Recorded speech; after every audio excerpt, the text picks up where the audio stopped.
Assalamualaikum warahmatullahi wabarakatuh. Halo, berjumpa dengan saya Katrina Salsabila dari kelas 12 IPS 3. Saya sekolah di SMA Daya Utama Bekasi. Kali ini berdasarkan materi yang saya pelajari di sekolah dan untuk memenuhi remedial penilaian tengah semester untuk semester 1 di sekolah, kali ini saya akan menjelaskan mengenai materi sifat koligatif larutan. Selamat menyaksikan. Sifat koligatif larutan terdiri dari dua subbab, yaitu sifat koligatif larutan dan satuan konsentrasi, dan yang kedua ada sifat koligatif larutan non-elektrolit dan elektrolit.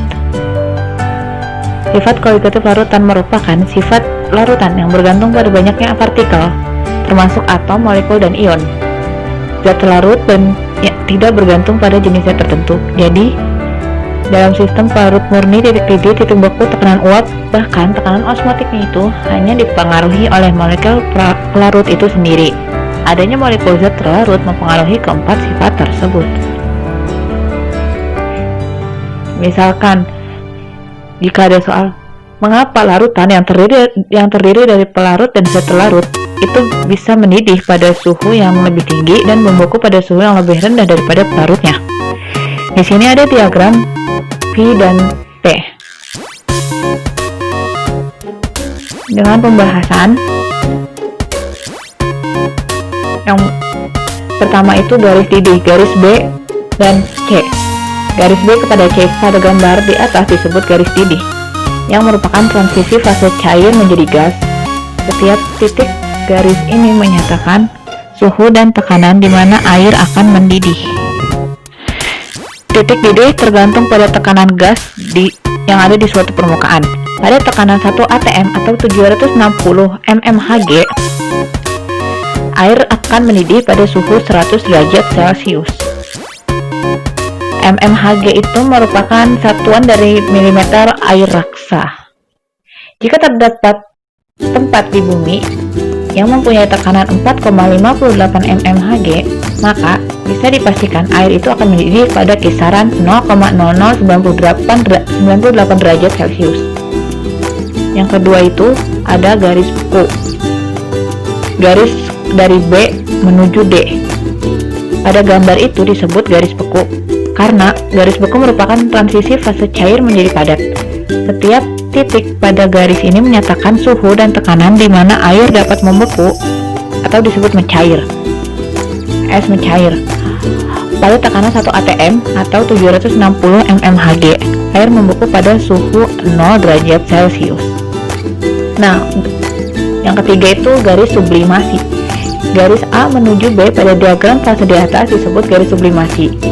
Garis sublimasi itu transisi fase pada gas. Setiap titik pada garis sublimasi menyatakan suhu dan tekanan di mana zat padat dan uapnya dapat menyublim. Menyublim sendiri memiliki arti yaitu peristiwa perubahan zat dari padat menjadi gas di mana zat memerlukan energi panas. Yang terakhir ada titik triple. Perpotongan antara garis didih dengan garis beku dan garis sublimasi disebut titik triple. Titik triple air adalah 0,0098 derajat Celcius pada tekanan 4,58 mmHg. Pada titik triplenya itu, ketiga bentuk fase padat, cair, dan gas berada dalam fase timbangan. Lanjut ada satuan konsentrasi. Di sini ada 4 rumus satuan konsentrasi. Yang pertama ada konsentrasi molar atau molaritas, dilambangkan dengan M kapital.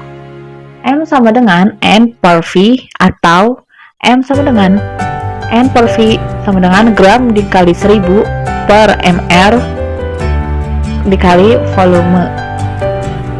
Keterangannya itu M sebagai molaritas, satuannya molar atau M. N itu mol zat terlarut, satuannya mol. V itu volume larutan dengan satuan liter. L itu massa suatu zat atau gram, dan ml adalah massa molekul relatif suatu zat yang dilambangkan dengan gram per mol, gr per mol. Yang kedua ada konsentrasi molal atau kemolalan, dilambangkan dengan M kecil. M sama dengan M per ml dikali 1000 per P. M itu sebagai zat terlarut, sedangkan satuan gram. Mr itu massa molekul relatif zat terlarut dengan satuan gram mol, dan P itu sebagai massa pelarut. Yang ketiga ada fraksi mol atau X, dilambangkan dengan X. Rumusnya itu ada dua. Yang pertama XA dan kedua XB. XA sama dengan Na per Na plus Nb. Yang kedua XB sama dengan Nb per Na plus Nb. XA itu fraksi mol zat pelarut, XB sebagai fraksi mol zat terlarut, Na sebagai mol zat pelarut, dan Nb sebagai mol zat pelarut. Yang perlu diingat, XA plus XB sama dengan 1, hasilnya 1. Yang keempat ada persen massa, di mana massa zat terlarut dibagi massa zat terlarut plus massa pelarut dikali 100%, atau persen massa sama dengan massa zat terlarut dibagi massa total larutan dikali 100%. Selanjutnya itu ada perbedaan larutan non-elektrolit dan larutan elektrolit. Zat non-elektrolit merupakan zat yang dalam bentuk larutan itu tidak dapat menghantarkan arus listrik. Alasannya apa? Karena tidak terionisasi menjadi ion, tetapi tetap dalam bentuk molekul. Contohnya adalah larutan gula dan urea. Terus kalau zat elektrolit itu zat yang larut atau terurai dalam bentuk ion. Dan selanjutnya larutan itu menjadi konduktor elektrik. Ion-ion merupakan atom-atom bermuatan elektrik. Elektrolit bisa berupa air, asam, basa, atau bisa juga berupa senyawa kimia yang lainnya. Jadi zat non-elektrolit dalam air masih bisa berbentuk molekul-molekulnya, sedangkan zat elektrolit dalam air terurai menjadi ion-ionnya seperti pada gambar berikut. Perbedaan larutan elektrolit dan non-elektrolit. Electrolyte solution atau larutan elektrolit itu contohnya NaCl, yaitu natrium klorida. Terus kalau non-electrolyte solution, larutan non-elektrolit itu contohnya sugar atau gula. Oleh karena itu, zat non-elektrolit tidak terurai menjadi ion dan zat elektrolit terurai menjadi ion. Jumlah zat terlarut dalam larutan elektrolit itu lebih banyak daripada larutan non-elektrolitnya, jadi sifat koligatif kedua larutan itu berbeda. Terus selanjutnya itu ada rumus sifat koligatif larutan elektrolit. Tadi non-elektrolit, sekarang yang tadi satuan konsentrasi, sekarang elektrolit. Nah, yang pertama itu penurunan tekanan uap jenuh yang dilambangkan dengan delta P. Delta P sama dengan P derajat dikali XT dikali I. I-nya itu sebagai lambang dari faktor Van Hoff. Terus yang kedua, kenaikan titik didih. Itu dilambangkan dengan delta TB. Sama dengan KB dikali M kecil dikali I. Terus rumus yang selanjutnya itu yang tiga, ada penurunan titik beku atau delta TF sama dengan KF dikali M kecil dikali I. Yang keempat, tekanan osmotik larutan. P sama dengan M besar dikali R kali T kali I. P itu sebagai tekanan osmotik, M besar molaritas, R itu sebagai tetapan gas ideal dengan satuan 0,082 liter atm atau per mol Kelvin. T sebagai tetapan suhu yang dilambangkan dengan Kelvin, dan I-nya itu sama sebagai faktor Van Hoff. Selanjutnya, rumus sifat koligatif larutan non-elektrolit. Untuk penurunan tekanan uap jenuhnya itu memiliki atau delta P memiliki 3 rumus. Delta P sama dengan P derajat dikurang P. Yang kedua, delta P sama dengan P derajat dikali XA. Dan yang ketiga, P sama dengan P derajat delta P sama dengan P derajat dikali XB. Itu delta P ya. Jadi selalu delta P itu untuk penurunan tekanan uap jenuh. P derajat sebagai tekanan uap pelarut murni, XA itu fraksi mol zat pelarut, dan XB fraksi mol pelarut. Jadi rumusnya itu selalu delta P. Kalau kenaikan titik didih, rumusnya itu delta TB, yaitu KB dikali M kecil, dan tidak ada rumus faktor Van Hoff-nya, jadi hanya KB dikali M. Selanjutnya ada penurunan titik beku, yaitu delta TF.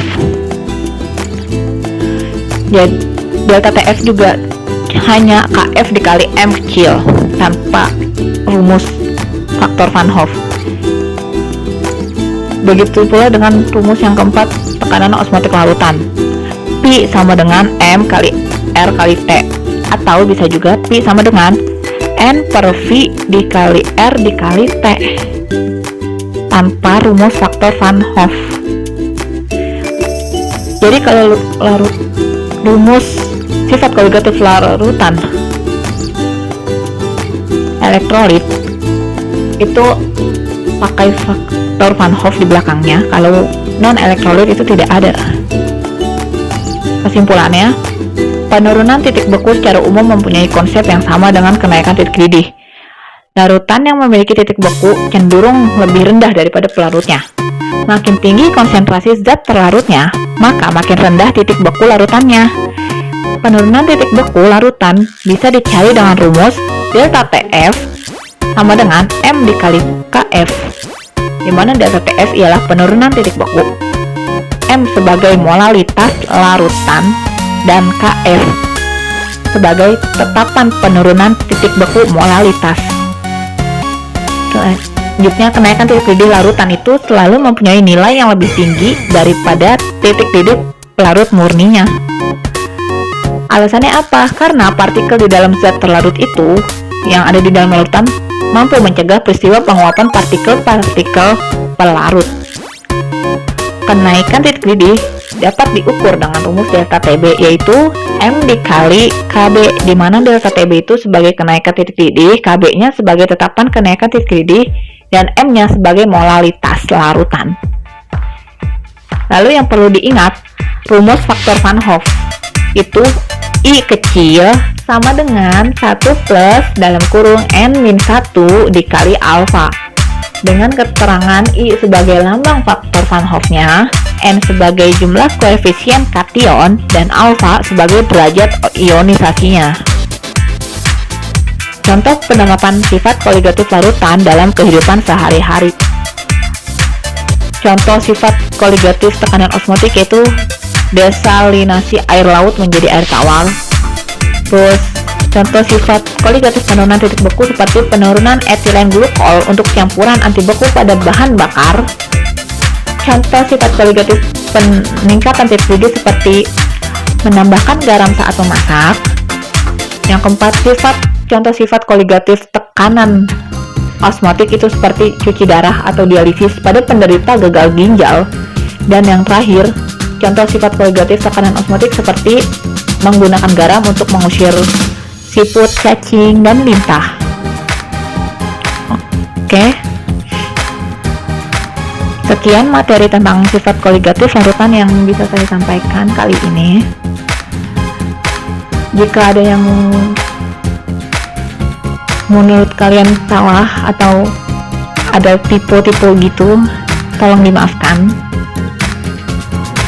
Karena di sini kita sama-sama belajar. Semoga materi yang saya sampaikan juga mampu membuat kalian sedikit lebih paham.